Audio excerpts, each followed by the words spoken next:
प्रभु तेरी वाणी जीवन की रोटी, नैनों की ज्योति अंधेरा मिटाती।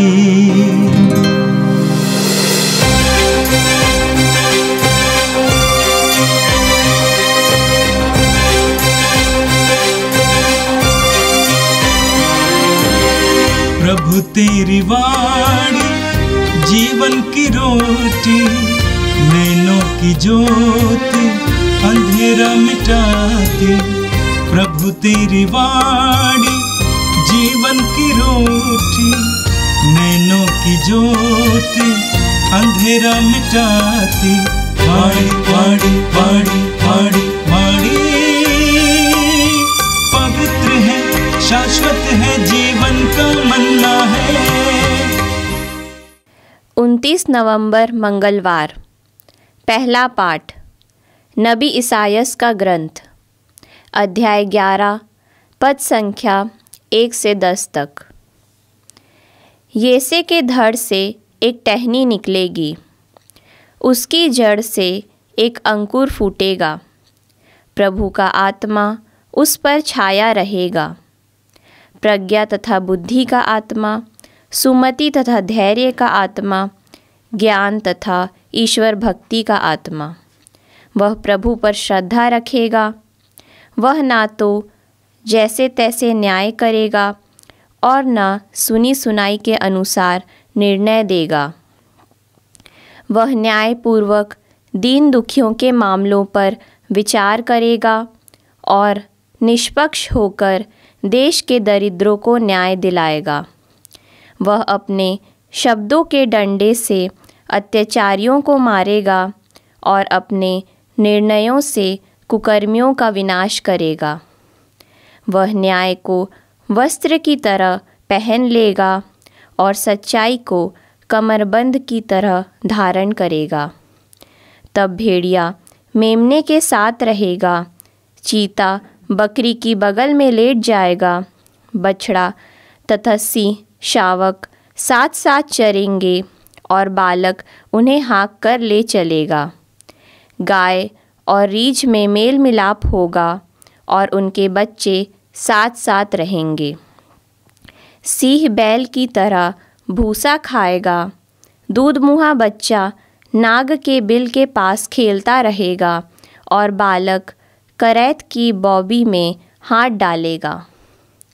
समस्त पवित्र पर्वत पर कोई भी ना तो बुराई करेगा और न किसी की हानि, क्योंकि जिस तरह समुद्र जल से भरा है, उसी तरह देश प्रभु के ज्ञान से भरा होगा। उस दिन येसे की संतति राष्ट्रों के लिए एक चिन्ह बन जाएगी। सभी लोग उसके पास आएंगे और उसका निवास महिमामय होगा। यह प्रभु की वाणी है। संत लूकस के अनुसार प्रभु यीशु का पवित्र सुसमाचार, अध्याय 10, पद संख्याएं 21 से लेकर 24 तक।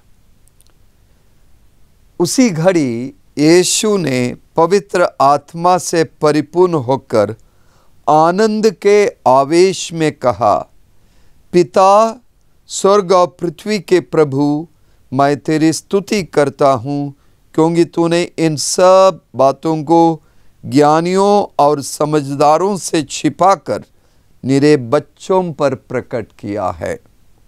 हाँ पिता, यही तुझे अच्छा लगा।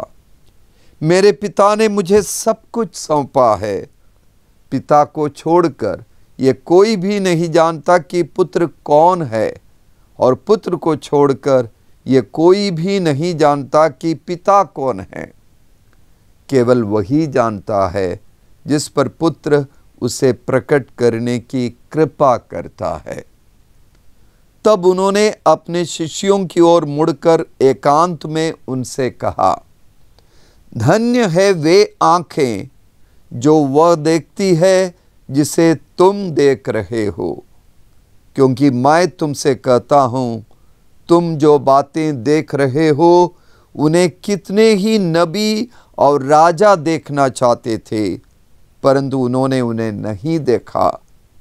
और जो बातें तुम सुन रहे हो वे उन्हें सुनना चाहते थे, परंतु उन्हें नहीं सुना। यह प्रभु का पवित्र सुसमाचार है। क्रिस्त प्रभु की जय। यीशु में मेरे प्रिय भाइयों बहनों, रोज़ की रोटी के सभी श्रोताओं को आगमन काल की बहुत सारी शुभकामनाएं मैं देना चाहता हूँ। ये पवित्र अवसर है। इन दिनों प्रभु यीशु के जन्म को याद करते हुए और उन्हें अपने अंदर जन्म देने के लिए हम अपने आप को तैयार करें, अपने हृदय को उनके योग्य स्थल बनाएं और पवित्रता, शुद्धता और प्रभु की भक्ति के साथ और प्रभु की शिक्षाओं के आधार पर रहकर सेवा, परोपकार, पुण्य कार्य करते हुए प्रभु के नज़दीक पहुंचने का ये अवसर है। आज के पहले पाठ में यशायाह नबी के 11वें अध्याय में नबी यशायाह कहते हैं कि यिशै के धड़ से एक टहनी निकलेगी, उसकी जड़ से एक अंकुर फूटेगा। राजा दाऊद के पिता का नाम है यिशै, जिसे जस्से भी कहते हैं। और यिशै जो है प्रथम दाऊद के पिता हैं और यीशु दूसरा दाऊद है। पहले दाऊद को ईश्वर ने नबी शमूएल के द्वारा परमेश्वर की आत्मा का वरदान दिया और दूसरे दाऊद यानी यीशु को परमेश्वर ने स्वयं ईश्वर की आत्मा के बहुत सारे वरदान दिए।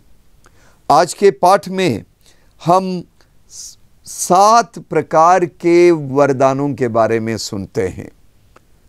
पहला है प्रज्ञा और दूसरा है बुद्धि।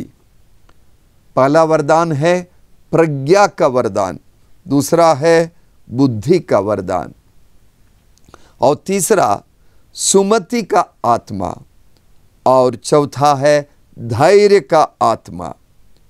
पांचवां है ज्ञान का आत्मा और छठवां है ईश्वर पर श्रद्धा का आत्मा। और 7वां वरदान जो है वो आगे दिया हुआ है न्याय, और न्याय के बारे में विस्तार से बताया जाता है। ये 7 वरदान बाइबल में 7 संख्या पूर्णता का प्रतीक है। और भी वरदान और भी पवित्र आत्मा के फल हैं, लेकिन ये 7 तक सीमित रखे गए हैं। ये हमारे आत्मिक जीवन की पूर्णता का परिचय देता है। और न्याय के बारे में लिखा गया है, वो न तो जैसे तैसे न्याय करेगा और न सुनी सुनाई के अनुसार निर्णय लेगा, लेकिन वो न्याय पूर्वक दीन दुखियों के मामलों पर विचार करेगा, दीन दुखियों के मामलों पर, और निष्पक्ष होकर देश के दरिद्रों को न्याय दिलाएगा। ईश्वर का न्याय दूसरे दाऊद यानी यीशु के माध्यम से हमें प्राप्त होगा, और वो न्याय विशेष रूप से दीन दुखियों के पक्ष में होगा, दरिद्रों के पक्ष में होगा। आगे कहते हैं, वो न्याय को वस्त्र की तरह पहनेगा और सच्चाई को कमरबंद की तरह धारण करेगा। चौथे वचन पर यह भी लिखा है, वो अपने शब्दों के डंडे से अत्याचारियों को मारेगा। शब्दों के डंडे से यानी अपनी पवित्र वाणी से अत्याचारियों को दंड देगा और अपने निर्णयों से कुकर्मियों का विनाश करेगा। अत्याचार, कुकर्म, अन्याय और उत्पीड़न और तमाम मुसीबतों से हम गुजर रहे हैं, तो हमारे लिए दूसरा दाऊद यिशै की के धड़ से जो टहनी निकलेगी, यानी प्रभु यीशु, वही हमारे लिए न्याय का स्रोत है, वही हमारे लिए वरदानों का, ईश्वर के वरदानों का स्रोत है। आगे नबी यशायाह हमें कुछ बहुत ही सुंदर काव्यात्मक तरीके से एक नए समाज के रूप में बताते हैं, जिसकी स्थापना प्रभु यीशु करेंगे, मुक्तिदाता मसीह करेंगे। वो नया समाज शत्रुता का नहीं, आपसी लड़ाई का नहीं, विद्वेष का नहीं, लेकिन मेल मिलाप का समाज होगा। और उस समाज के जानवर और इंसान सब के सब अपने व्यवहार को बदलेंगे और मेल मिलाप में रहेंगे। इसीलिए लिखा गया है, तब भेड़िया मेमने के साथ रहेगा, चीता बकरी की बगल में लेट जाएगा, बछड़ा तथा सिंह शावक साथ साथ चरेंगे और बालक उन्हें हाँक कर ले चलेगा। जो स्वाभाविक तौर पर असंभव है वो संभव हो जाएगा। मतलब कि ईश्वर के राज्य में मेल मिलाप और सहजीवन, प्रेम के साथ, शांति के साथ, सद्भाव के साथ सहजीवन, वो सबसे महत्वपूर्ण है। और इसीलिए आगे लिखा है, गाय और रीछ में मेल मिलाप होगा और उनके बच्चे साथ साथ रहेंगे। सिंह बैल की तरह भूसा खाएगा, दुधमुहा बच्चा नाग के बिल के पास खेलता रहेगा और बालक करैत की बांबी में हाथ डालेगा। ये कैसे संभव होगा? हमारे मुक्तिदाता यीशु ने हमें इस मेल मिलाप का, इस प्रेमपूर्ण सह अस्तित्व का रास्ता दिखाया है और इसे संभव कराना हम सबकी जिम्मेदारी है। हमें ऐसे समाज को खड़ा करना है जो मेल मिलाप का समाज है, जहां हम अपने दुश्मनों से भी प्रेम कर सके, दुश्मनों से गले लगाकर उन्हें अपना लें और वे हमारे दोस्त बने। ऐसा परिवर्तन लाना हमारी जिम्मेदारी है। प्रभु स्वयं हमें शिक्षा देते हैं, स्वयं हमें प्रेरणा देते हैं कि मेल मिलाप के रास्ते पर हम चलें और इंसान को इंसान से जोड़े और ऐसे समाज का निर्माण करें जहां वास्तव में हम सभी धर्मी बने, एक दूसरे से जुड़े रहें, इंसान भगवान से और इंसान इंसान से जुड़े रहें। आज के सुसमाचार में हम सुनते हैं कि यीशु आनंद के आवेश में आकर अपने शिष्यों को संबोधित करने लगे। ये आनंद का आवेश क्यों आया? क्योंकि जिन्हें दो दो करके, जिन 72 शिष्यों को यीशु ने गांव-गांव में भेज दिया जहां वे जाने वाले थे, अपने से पूर्व भेज दिया, वे सारे 72 शिष्य अपना कार्य करके वापस आए और उन्होंने जो अच्छे कार्य किए, जो अनुभव बताया, तब प्रभु ने उनसे ये कहा था कि मैंने शैतान को बिजली की तरह स्वर्ग से गिरते देखा, मैंने तुम्हें सांपों, बिच्छुओं और बैरी की सारी शक्ति को कुचलने का सामर्थ्य दिया है और कुछ भी तुम्हें हानि नहीं पहुंचा सकेगा। और प्रभु कहते हैं, इसलिए मत आनंदित हो कि अब दूत तुम्हारे अधीन है, बल्कि इसलिए आनंदित हो कि तुम्हारे नाम स्वर्ग में लिखे हुए हैं। और इन चंद अनुयायी जो यीशु के साथ है, यीशु ने अनुभव किया कि इनके नाम स्वर्ग में लिखे हुए हैं और इसीलिए प्रभु आनंदित है। और उस आनंद के आवेश में आकर प्रभु एक बहुत महत्वपूर्ण बात कहते हैं। लूकस के सुसमाचार के 10वें अध्याय के 23वें पद पर वो लिखा है, प्रभु कहते हैं, धन्य है वे आंखें जो वो देखती है जिसे तुम देख रहे हो। यीशु के, मसीह के आगमन की प्रतीक्षा में यहूदी समाज था और बहुत से नबियों ने उनके आगमन की भविष्यवाणी की, बहुत से धर्मियों ने उनकी प्रतीक्षा की, राजाओं ने उनकी प्रतीक्षा की, लेकिन जब वे आए, जब यीशु आए, तब किसी ने उसे पहचाना नहीं। यूहन्ना के सुसमाचार के पहले अध्याय के 10वें पद पर हम पढ़ते हैं, वो संसार में था, संसार उसके द्वारा उत्पन्न हुआ, किंतु संसार ने उसे नहीं पहचाना। 11वें पद पर यह भी लिखा है, वो अपने यहाँ आया, वो अपने यहाँ आया और उसके अपने लोगों ने उसे नहीं अपनाया। ईश्वर ने मनुष्य के लिए मुक्ति का एक बहुत ही सुंदर आलेख तैयार किया, लेकिन अहंकारी मनुष्य ने अपनी ही उदासीनता के चलते, अपने अहंकार के चलते, अपने पाप के चलते उस आलेख को नष्ट कर दिया। ईश्वर ने अपनी योजना के अनुसार मुक्तिदाता भेजा हमारे बीच में, लेकिन अहंकार से चूर मनुष्य ने उसे नहीं पहचाना। तो इसीलिए यीशु अपने शिष्यों को कहते हैं, धन्य हो तुम जो वो देखते हैं जिसे दूसरे देखना चाहते थे लेकिन नहीं देख पाए, सुनना चाहते थे लेकिन नहीं सुन पाए। प्रभु हमारे बीच में है और जो सच्चे विश्वास से उसे देखेंगे वे अपने जीवन को बदलेंगे और सार्थक जीवन जिएंगे। क्या हम उस प्रभु को पहचानते हैं? पवित्र वचन के माध्यम से, पवित्र यूकरिस्ट यानी परम प्रसाद के माध्यम से प्रभु हमारे बीच में पूरी तरह से मौजूद है। हम अपने रोजमर्रा के जीवन में संघर्षों से जूझते हैं, मुश्किलों और दुश्वारियों से जूझते हैं।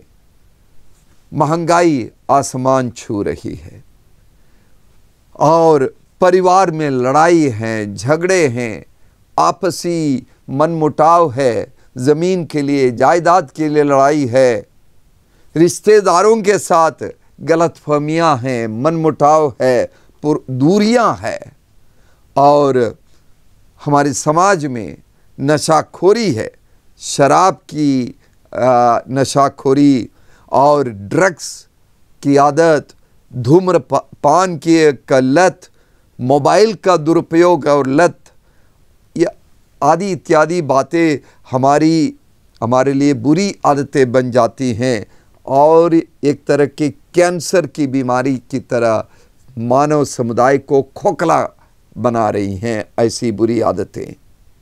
और हमारे परिवारों में, हमारे अपने लोगों के बीच हम विभिन्न प्रकार की बीमारियां और महामारियों का सामना करते हैं और बहुत सारे ऐसे लोग हैं जो अपनी बुलाहट में संघर्ष का अनुभव करते हैं और त्याग कर भाग जाने की इच्छा होती है, उससे भी संघर्ष कर रहे हैं। इन सब के बीच में प्रभु अपने वचन के द्वारा, अपनी शिक्षा के द्वारा और परम प्रसाद में अपनी उपस्थिति के द्वारा हमसे कह रहे हैं, धन्य है तुम्हारी आंखें जो ये बातें देख रहे हैं जिसे दूसरे लोग देखना चाहते थे, तुम्हारे पूर्वज देखना चाह रहे थे। जब आर्थिक समस्याएं खड़ी होती है तब हमारे बीच परम प्रसाद में विराजमान यीशु के पास हम दौड़ के जाएं। हर ज़रूरत, धन दौलत और समृद्धि का वही मालिक है, वही दाता है। जब हमारे संबंधों में दरार आती है और हम विचलित होते हैं तो हम प्रभु यीशु के पास, परम प्रसाद के पास दौड़ के जाएं, क्योंकि मेल मिलाप लाने वाला वही प्रभु है, वही जोड़ने वाला है। जब हम ऐसे व्यवहार का सामना करते हैं जो हमारे लिए अस्वीकार्य हैं, हमें तकलीफ देती हैं और ऐसी आदतों को हम देखते हैं जो अच्छी नहीं है, गंदी है, तब हम परम प्रसाद के में विराजमान यीशु के पास जाएं, क्योंकि उस यीशु में परिवर्तन लाने की क्षमता है और बहुत बड़ी ताकत वो रखते हैं। जब हमारे बीच में बीमारी है, महामारी है, शारीरिक और मानसिक तकलीफें हैं, तब यीशु के पास हम जाएं, क्योंकि वही चंगाई दाता है और हर सांत्वना का स्रोत वही है। मेरे प्रिय भाइयों बहनों, हर संकट का तुरंत हमें जवाब नहीं मिल सकता, और जिस तरह का जवाब हम चाहते हैं उसी तरीके से शायद जवाब हमें नहीं मिलता है, लेकिन हर संकट का सामना करने की क्षमता प्रभु हमें दे सकता है, हमें धैर्य दे सकता है, हमें बल दे सकता है कि हम हर मुश्किल का सामना करें और उसे संघर्ष करें। जब हमारे बीच में विरोध होता है, उत्पीड़न है और अत्याचार है, उन सारी बातों का सामना करने की ताकत भी प्रभु हमें देता है, और प्रभु हमें आंतरिक आनंद और आंतरिक शांति का अनुभव देता है। कुछ लोग सांत्वना पाने के लिए गलत शिक्षाओं के पीछे दौड़ते हैं, गलत कर्मकांड के पीछे दौड़ते हैं, ताकि उन्हें त्वरित समाधान मिल जाए, और इसीलिए वे लोग गलत आदतों में फंस जाते हैं। परम प्रसाद हमें आनंद देगा जो कि अस्थाई होगा। परम प्रसाद हमें असली शांति देगा। परम प्रसाद हमें स्थायी सांत्वना देगा। परम प्रसाद बहुत बड़ा खजाना है, और उसमें विराजमान यीशु सबसे बड़ा खजाना है। आज प्रभु यीशु हमें से हर एक को संबोधित करते हुए ये कहता है, धन्य है वे आंखें जो वो देखती है जिसे तुम देख रहे हो। यानी हम धन्य हैं। हम इस सौभाग्य का सही उपयोग करते हुए इस आगमन काल में प्रभु के नज़दीक आने का प्रयास करें, और प्रभु के निकट रहते हुए, प्रभु की आशीष का अनुभव करते हुए, प्रभु की नज़दीकी का सांत्वना पाते हुए, वो सांत्वना मेल मिलाप के रूप में, प्रेम के रूप में, आपसी सौहार्द के रूप में सबके साथ साझा करें। सबको हम प्रभुमय बनाएं, और सबके साथ प्रभु हमारे दिलों में आ जाएं। इसके लिए हम कहें, मारानाथा, आजा प्रभु यीशु। आइए हम प्रार्थना करें। हे सर्वशक्तिमान प्रेमी पिता ईश्वर, हम तुझे धन्यवाद देते हैं कि तू हमारे बीच में प्रभु यीशु को भेज रहे। इस आगमन काल में हम बड़ी उत्सुकता के साथ तुझसे प्रार्थना करते हैं प्रभु, कि हमारे हृदयों को तैयार कर, कि हम यीशु को अपने दिलों में जगह दे सके, हम यीशु के निकट पहुंच सके, और हम यीशु के हृदय में भी निवास कर सके, और प्रेम, शांति, मेल मिलाप के मार्ग पर चलते हुए हम उन शिष्यों की तरह अपने आप को धन्य माने, धन्य बन जाएं, कि हम यीशु का लगातार यीशु के दर्शन पाते हुए, यीशु की शिक्षा को सुनते हुए उस नए समाज की स्थापना करें, जहाँ सबके सब आपसी प्रेम और मेल मिलाप में जीवन जी सके।